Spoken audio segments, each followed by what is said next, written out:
Tay ka! Bullshit kayo! Alam ka lang!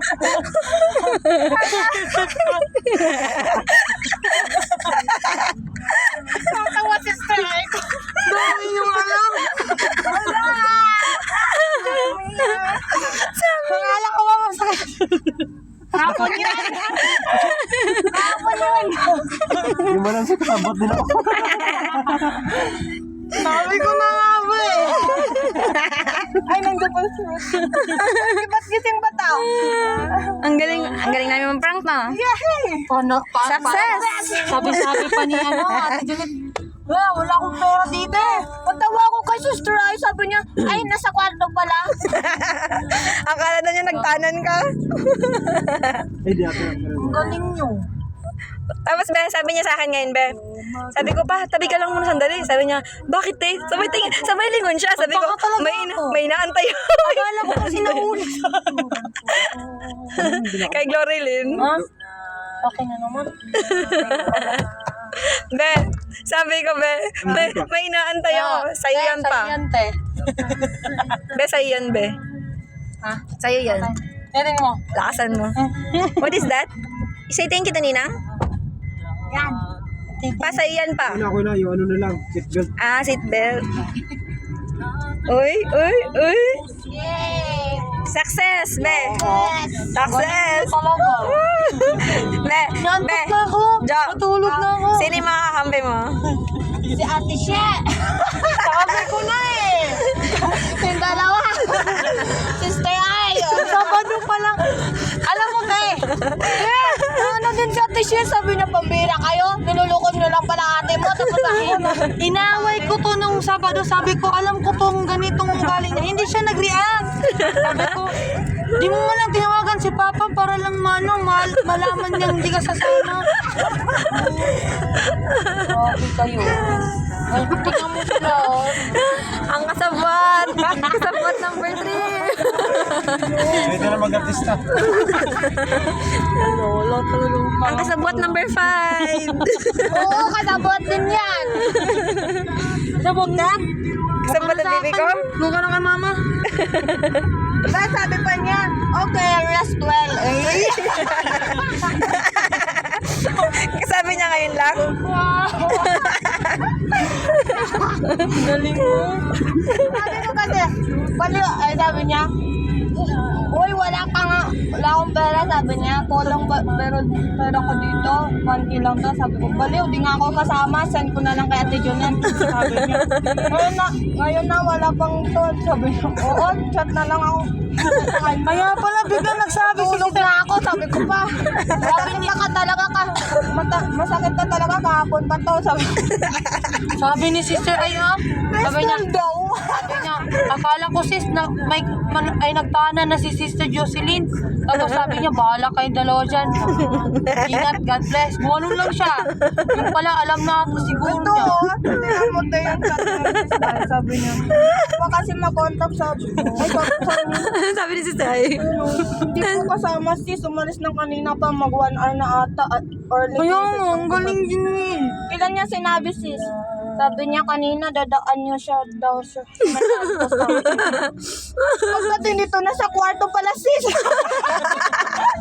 Nakisapag sa ano. Nakisabay sa trend. Sabi ko kasi, sinabi niyo pala kay ate sis. Ang galing din ni Ate Juliet. Sabi pa niya, huwag mo nang i-chat si sis Aiko, baka mataran pa din niya. Kaya pala si Kuya Albert, walang react kanina. Ang galing niya. Nabigla nga ako nag-chat si sis. Sabi niya, nasan ka sis? Tumawag daw ate mo. Ang tahimik lang Kuya Albert kanina. Ang Surprise galing ako pa niya. sana. Sabi niya, ay pambira ka, kinabahan ako sa'yo. Sabi pa ni Ate Tapos Juliet, sabi niya, i-chat ko nga. ako nagtanan ka na. Sabi ko, sige chat ko. Sabi ko kay Jocelyn, be, yung ate mo nagtatanong na. Kasi sa akin talaga nagtanan daw eh. Gusto ko yun. Tawang-tawa ko sa McDo, tapos harap ko mga brothers doon. Ewan ko kung anong church yun. Tawang-tawa ako sa chat ni sis ay. Sabi daw nagtanan na. Sabi ko, hindi po na, sa McDo lang po ako nagantay nila Ate Junel. Sabi niya kasi, kanina pa si sumali. Mag 1 hour na, or late lang yung pagbasa ko. Sabi ko, hindi man po kasi sabi niya hindi siya makasama. Sabi niya, kailan nagsabi siya? Nung Sabado pa po. Bigla sabi niya, ay nandito pala sa kwarto siya.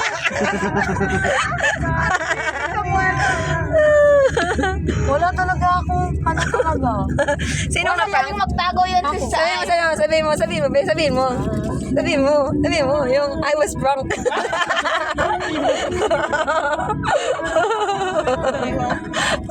Ang galing ng mastermind, oh. Ang galing. Alam nyo, nagtaka na talaga ako nung Sabado pa lang, nagtaka na ako. Kasi siya talaga, akala Si ko Ate She, nung sabi niya, hindi ka makasama? Sabi niya, Ate She, ang arte mo. Natahimik bigla si Ate She, sabi ko, alam ko to. Tapos nung Sunday talaga, nung gabi na, Hindi talaga patulog alam na ni kami. Ate She. Inaasar ko siya para lang magsabi. Hindi niya talaga sinabi. Nung pagtawa ko, nung Sabi ko tawa-tawa ka pa, tapos galit na siya. Kaya pala pinatay niya yung ilaw para makatawa siya. Galing. nakakapigil tumawa. Tapos inaano na niya ako, parang kinikilit para hindi niya maiba yung gabi. Ang galing. Very good. Kaya pala ayaw niya tawagan si Papa. Marunong na ako mag-prank. Prankster ka na, be. Ang galing ni Ninang. Okay. Tawag-tawag pa ako. Number ayaw 1 ko victim. Na-prank po ako. Ayoko na. Babe, baka di naman niwala sa'yo itong ate mo. Wala kayo dyan. Galit na galit siya nung Sabado. Nung bumili kami ng tinapay, biglang binaba niya yung kamay ko. Paano yung galit? Gano'n lang niya. Hindi ka pala kasama. Di ba kasi tama, ba't hindi na yun? Sinabay mo kasi magpaalam. Dapat tinisa-isa mo lang. Galing. Galit na galit siya, naggalit pa siya doon sa anak ka naman, Marilyn. Bakit daw pinayagan yung anak? Pamilya daw yung ibarot. Ganun! Sabi ko niya, Ate She, siyempre niluhod ko yun na unahin dapat yung pagsisimba bago Reaction talaga ni Ate She nun. talaga maano ko talaga yun sa Ate She talaga. Sinasabi. ng cheese.